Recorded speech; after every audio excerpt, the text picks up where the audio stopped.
Today we're going to talk about cardio training, which is what I call in our program Blitz.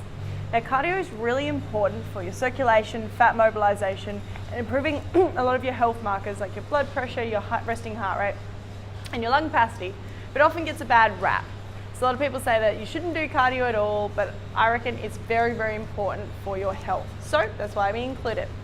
Now you notice the type of cardio that we do in the program is called HIIT, high intensity interval training.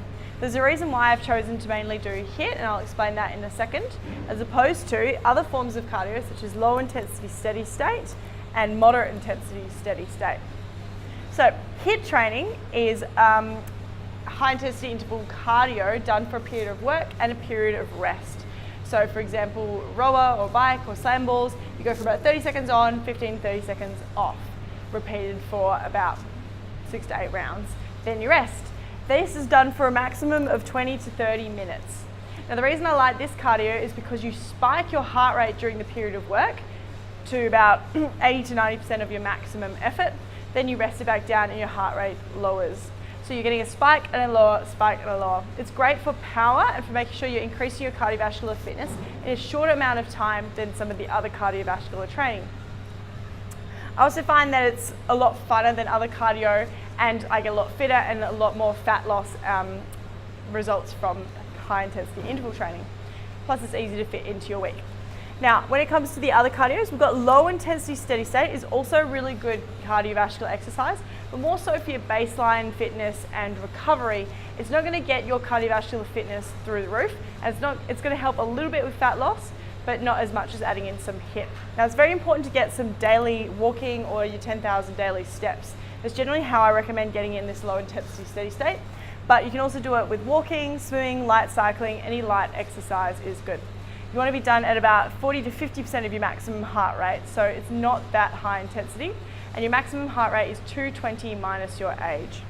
But as I said before, it's mainly for recovery and getting your baseline fitness up. No storage? No, stop making your hands. Oh. Sorry. No, it's just like...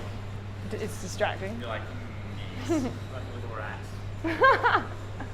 Okay. Still recording, by the way. Great. Sorry. Anyway, moderate intensity... like a rat. Oh, okay. Moderate intensity steady state is the final one I'd like to talk about.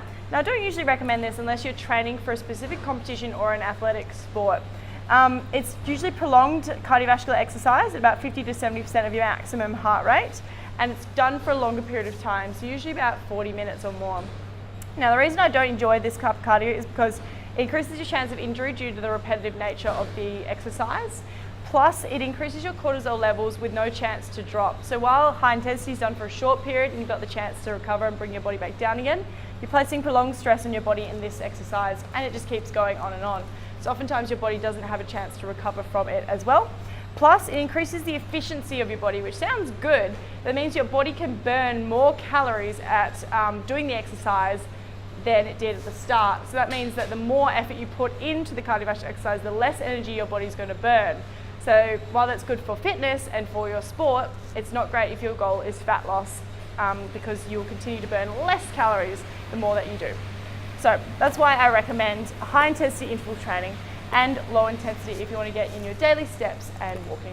Hopefully that clarifies a little bit more about Blitz and why we're doing cardiovascular training in our program.